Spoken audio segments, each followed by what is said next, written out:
Downtown Minneapolis in 2021 has more than 53,000 residents who call downtown home, more than 200,000 people who work for downtown companies.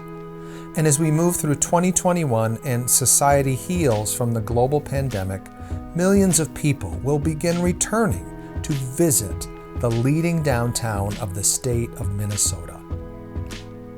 If you are a person who lives, works, or visits downtown, you know there are women and men who wear bright blue, green, and yellow clothing. You might have seen them power washing a sidewalk or helping someone with car trouble. You might have noticed them watering plants or providing someone with directions to a destination. You might have seen them sweeping a sidewalk or emptying trash cans.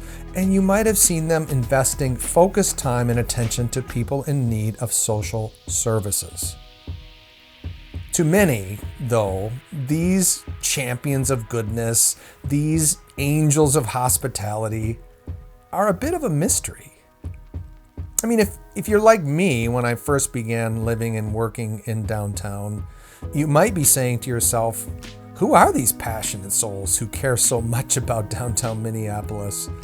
Who pays their salaries? Who coordinates their efforts such that downtown Minneapolis can have such a critically important sense of welcome, public safety, and even sidewalk beautification?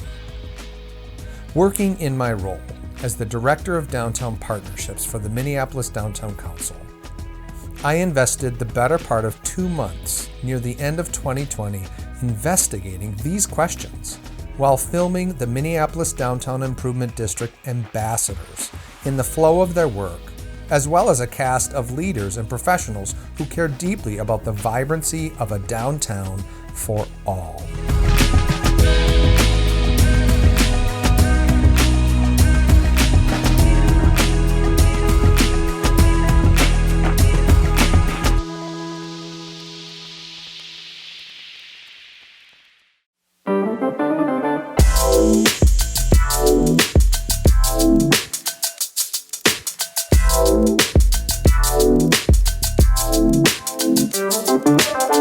So what's like your favorite part of your job?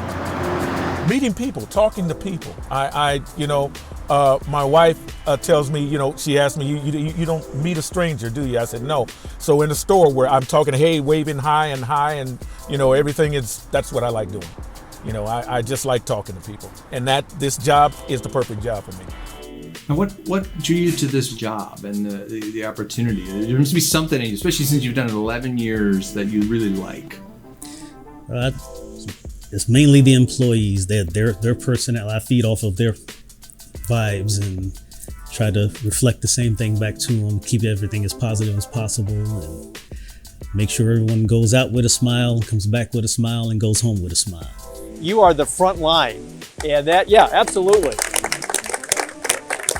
It's the most unnormal year we're ever going to experience, but you all have lent an air of normalcy during this time. So thank you very much, and I'll look forward to continuing to see you out in Nicollet and throughout downtown, and we just appreciate so much what you do every day. It's in people's personalities. Most everybody that I have ever interviewed likes to help people.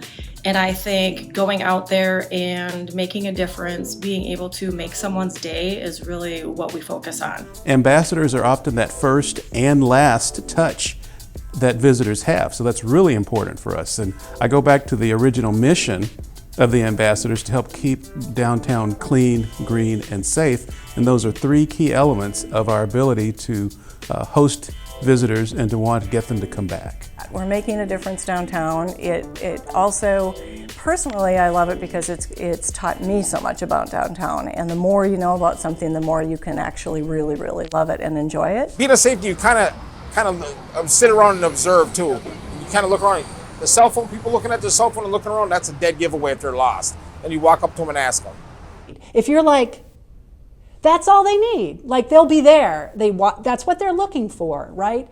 They love people. They love to engage with people. They love providing excellent customer service. That's how they get the job. They're informative. And if you're in the city and you're a visitor of the city, or you're coming down for a game or an event, like they're able to help you with, where should I go? So I became an ambassador, And I really, really enjoyed being out, working with, folks that were out and about, just assisting and helping. You got a chance to meet quite a few people from out of town, from everywhere, all over the world. And they were really impressed with Minneapolis. I mean, your downtown is your beating heart, right, of any state, any major metropolitan area. And if that's not working for everyone, then chances are it's not working for anyone. I think everybody needs to feel welcome no matter where they are, whether it's in an office building, the Crystal Court, or out on the city streets. Literally on my way walking on Nicollet Mall today here, saw an ambassador taking someone with a cane who was blind and holding them by the arm and walking them down Nicollet Mall.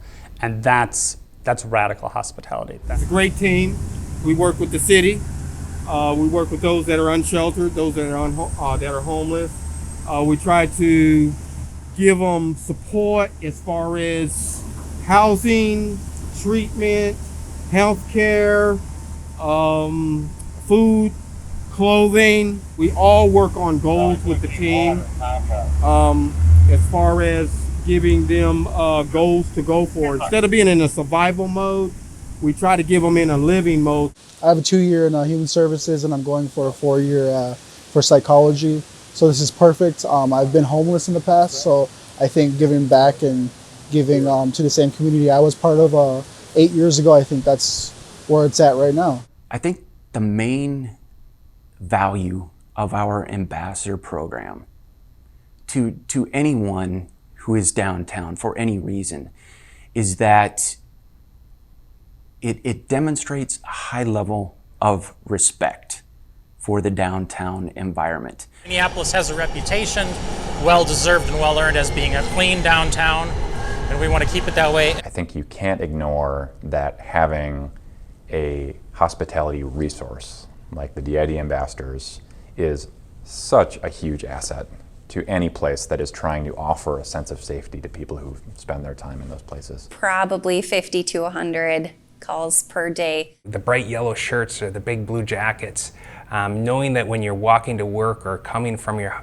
place of residence that you have somebody that you can rely on. The Minneapolis Downtown Improvement District, otherwise known as the DID, is a commercial property-funded nonprofit focused on creating a more vibrant downtown. The DID leads and collaborates on programs that make downtown safer, cleaner, and greener. The DID convenes people across sectors and jurisdictions to work on issues of mutual interest, develop innovative solutions to complex public space challenges and opportunities, including strategic activation, and seek continuous improvement of ongoing programs, including the ambassadors. That is the purpose and mission of the DID. Now I invite you to join me in getting to know a few of the women and men who live that mission out every day of the year with tremendous passion and on behalf of you and your downtown.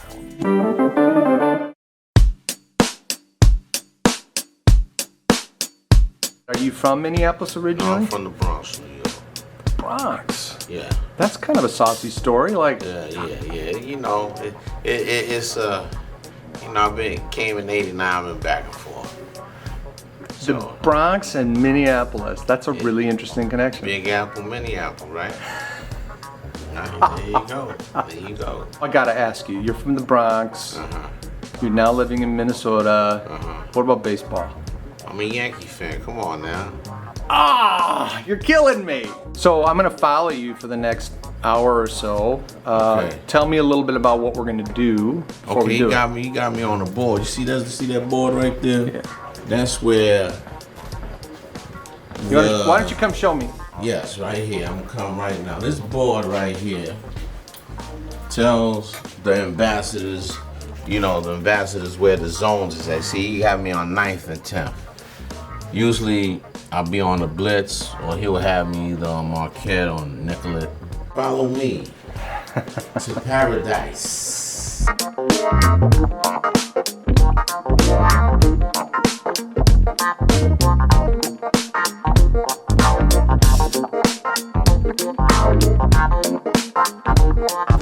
This is 10th. What I do is I look at the curb line and see if there's some trash I gotta sweep up.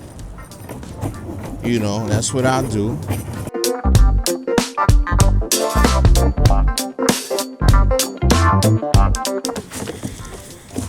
So I do that and I keep walking, I'm in my zone. How do you handle the cold? They give us weather breaks, like when it's really cold, they'll give us 20-10. We out here 20 minutes, go inside for 10 minutes, so we can warm up. You know what I mean? So, you wanna come by? You saw the individual right there. You don't know. I can't assume he has mental health issues. I can't assume what's going on with him. But we have a livability team that will help an individual like that. They have the resources to help them. I'm from New York City, so my city's a dirty city. Minneapolis, for the most part, especially downtown, is a clean city. So, and the patrons want it, the citizens want it that way. So that's why we here. Boy. If it's not clean, it's a mess. It can be. It has its days. You see that it has its days. Do you have sort of nicknames for spots like the Apocalypse?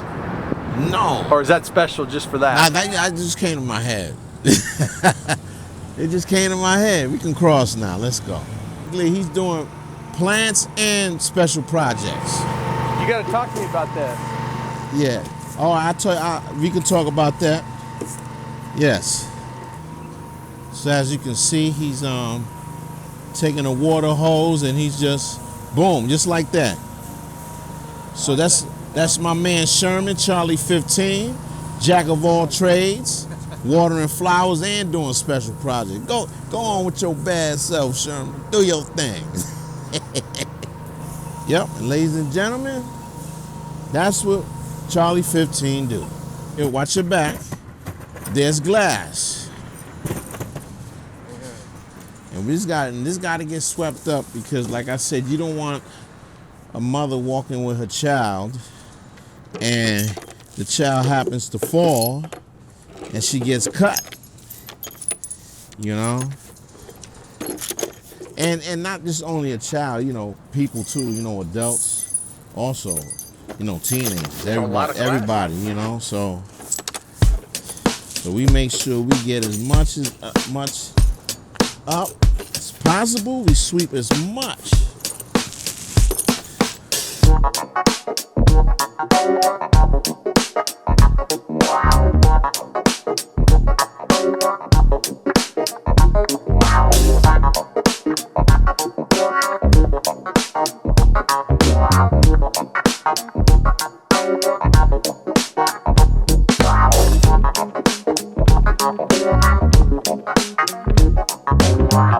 So I like that music wall over there. Are you a music fan of any kind? Oh yeah.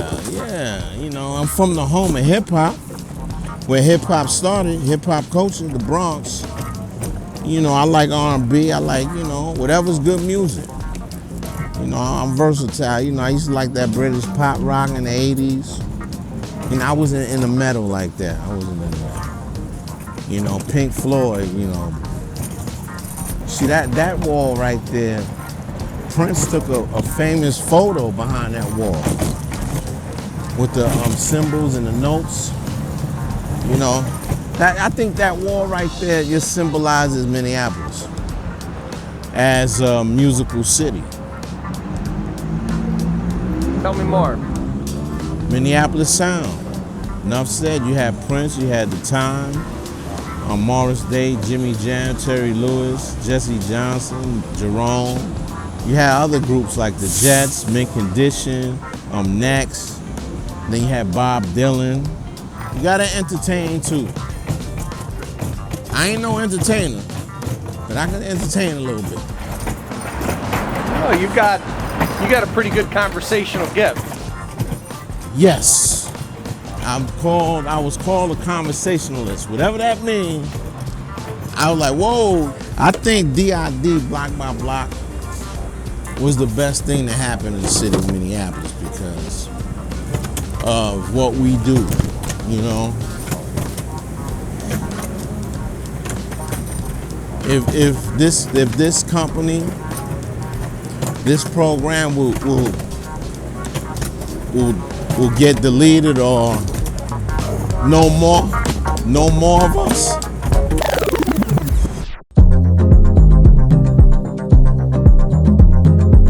Following Kenny around during the early morning cleaning shift was as informative as it was fun.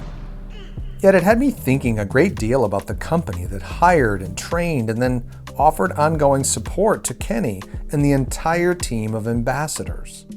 You're like a leader around here. Yes, I am. Tell me about your role with the DID. Well, I've been around for about 8-9 years now.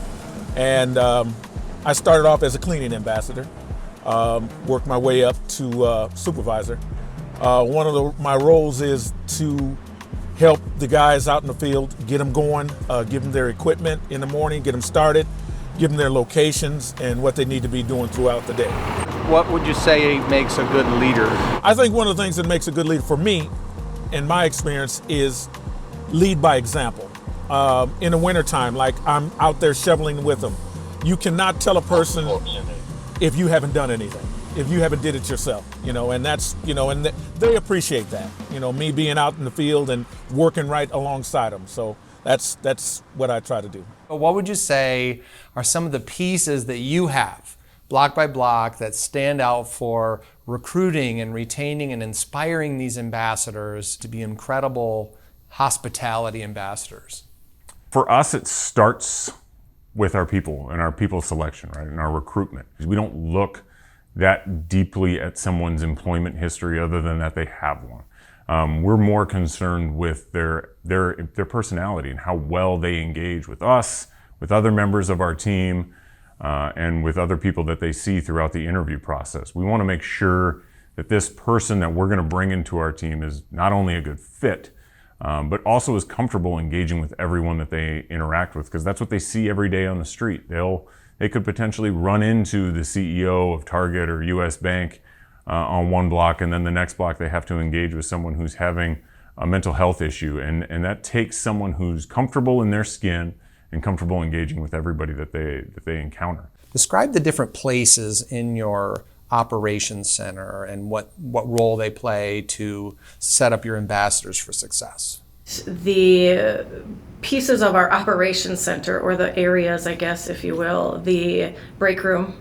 Everybody looks to the break room where, you know, we're going to interact and we're going to talk to one another, and which is also our briefing room where we do the morning and shift briefings for every brief that the ambassadors are going out. Another piece of that, or another part of our operations center, is the garage where all of the equipment is held.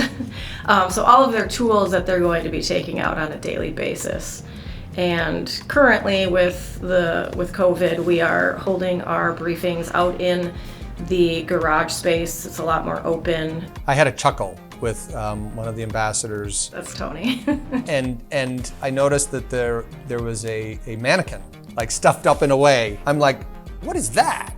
And he told me this story of how apparently it was actually placed somewhere, but then when ambassadors would come in, it would scare the wits out of them when they'd come. Like, is there any backstory to the mannequin? So yes, I decided a few years back to purchase this mannequin to show how an ambassador should be dressed properly in their uniform, to have a professional image out there in the district. And so we purchased this mannequin, and it became a joke when it went missing.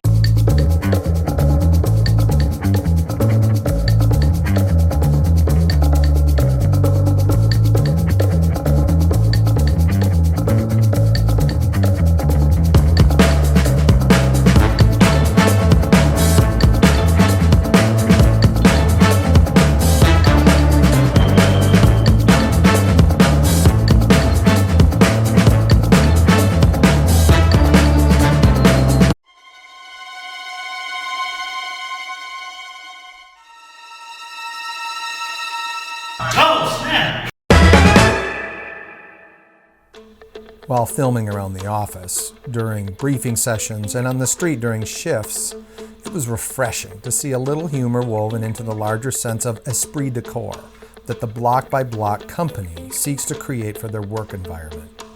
I say this because being an ambassador is demanding work. I mean, sometimes hard and dirty work.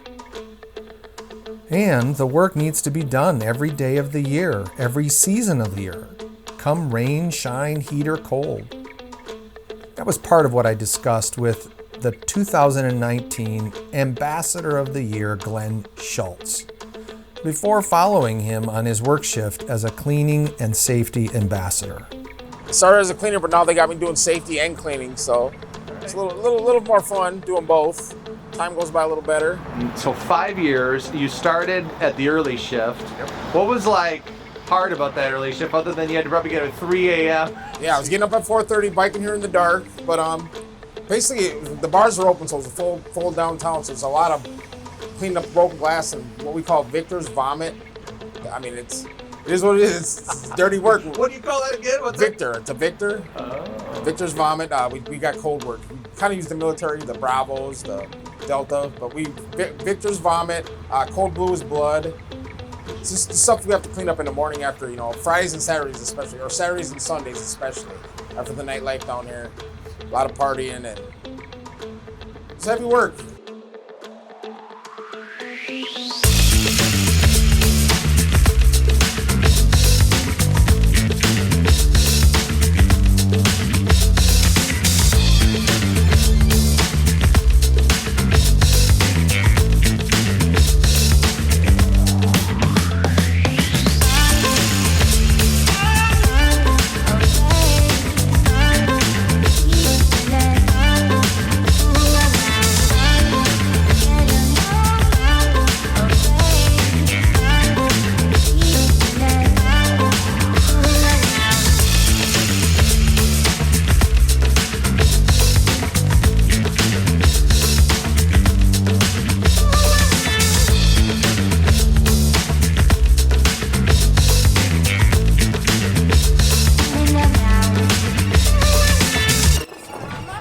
Marshals, how to get in there?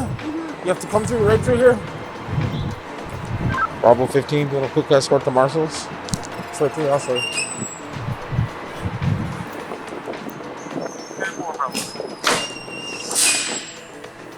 What's up, man? How you doing? Oh, what's up, Ken?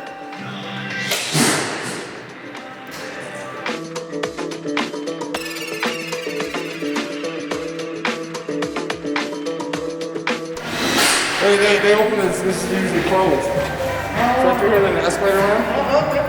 You guys have a good day. Yep. Like, explain all that.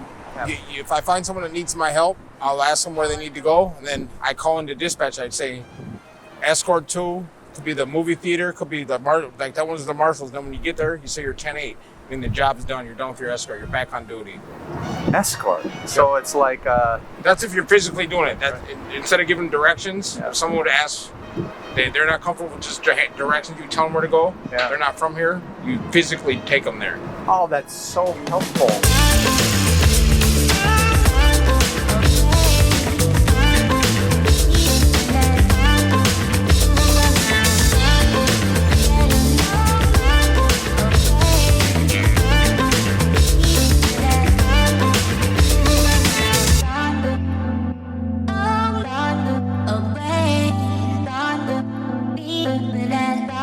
Your phone, so it's ticking the pedometer up.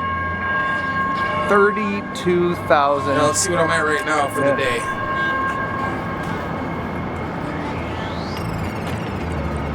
And you're at the front of the shift, right? Yeah, I'm the second. I'm 9 to 5:30. There's one 6 to 2:30. That's the first. I'm at 4,400 right now. Let me see that. Show it to the 4840. There's the.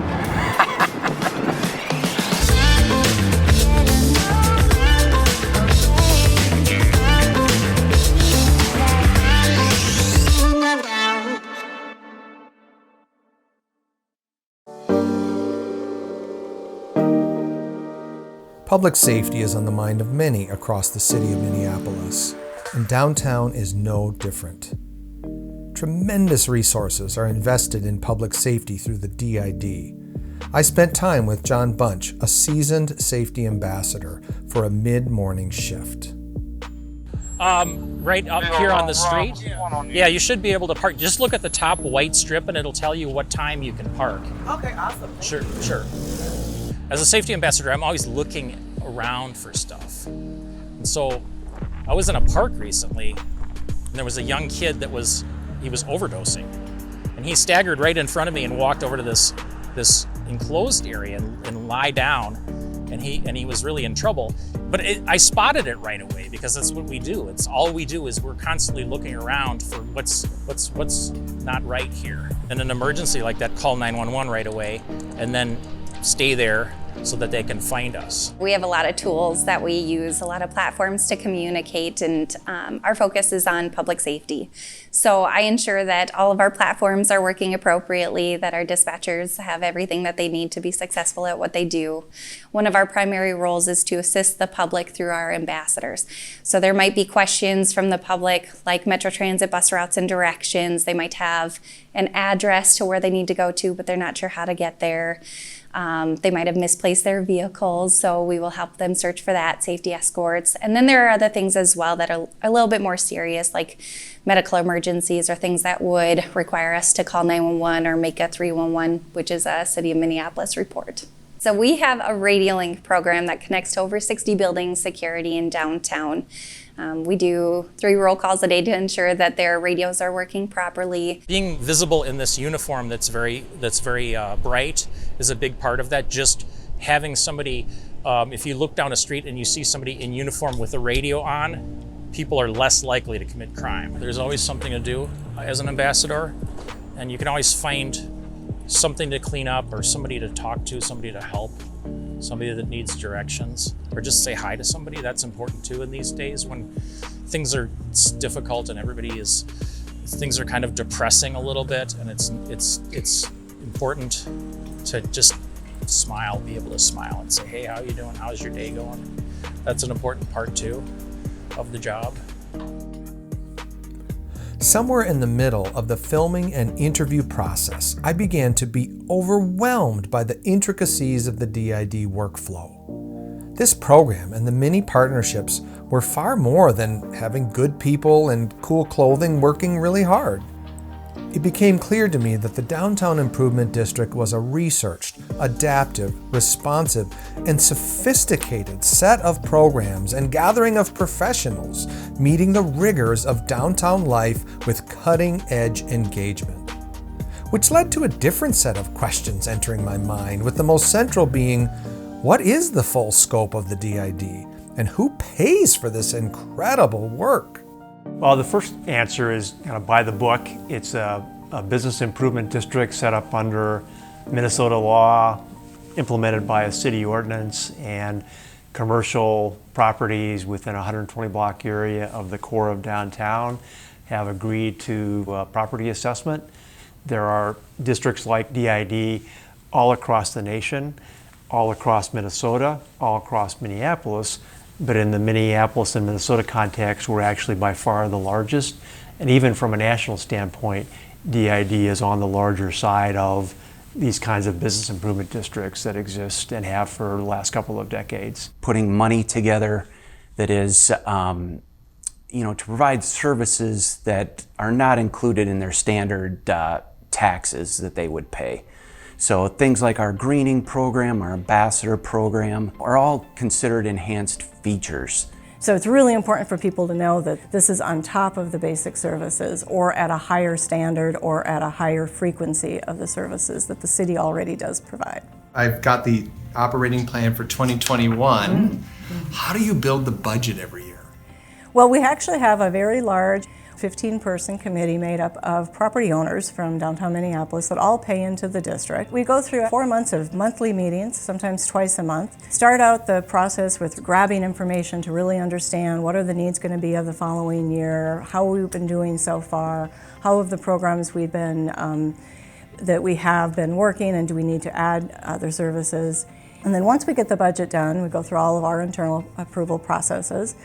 Then that does need to be sent to the city, and at the same time we need to calculate and fine-tune all of that down to how much is it going to cost each individual property owner. What's the formula? And I guess it's probably different based on levels. The formula really is 3 components. The one is very simply where you are in the district. The objective of the district is to be able to provide different levels of services throughout the district but for the same outcome. So the idea is the areas of town that maybe don't have the density of pedestrians, the work there does not need to be at the same level to get the same sort of outcome. So we want consistency throughout the district, but we realize we don't have to perform the same service everywhere for that same consistency. That's the first component. You're either in the prime area or in the standard area. If you're in the standard area, once we get through all the calculations, we really just charge you 50% of what the charge would be. And the rest of the charge is really based upon the gross building area of a building in the district and the linear frontage. And how we do that is after we've done the budget, we take the components of the budget and really determine what components are more correct to be allocated based on gross building area and what is more related to a linear frontage. So for instance, the obvious one, ambassadors walking in front of your building, that seems to be something that makes most sense to be charged to a building by how much linear frontage they have. Other things like beautification and activation, that really benefits all of downtown. So that is kind of determined to be based on the gross building area, which is a measurement of the density of people that you bring to downtown. It's also important to note that these charges are only to commercial property owners. Nonprofits are exempt and residential buildings are exempt, and government buildings are exempt other than the city of Minneapolis, who has opted in to pay.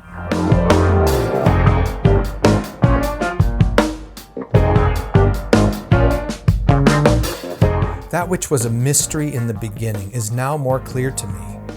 These champions of goodness, these angels of hospitality, have a passion for helping others, are present to the needs of people, tend to be conversationalists, and they're unafraid to do the hard work of keeping downtown clean, safe, and most importantly, welcoming. They do this because they love the job. You can tell that people who have jobs because they have to. But every ambassador that I've encountered really enjoys what they're doing in terms of providing hospitality. In everything, they are leaders who embody the art, the science, and the practice of hospitality.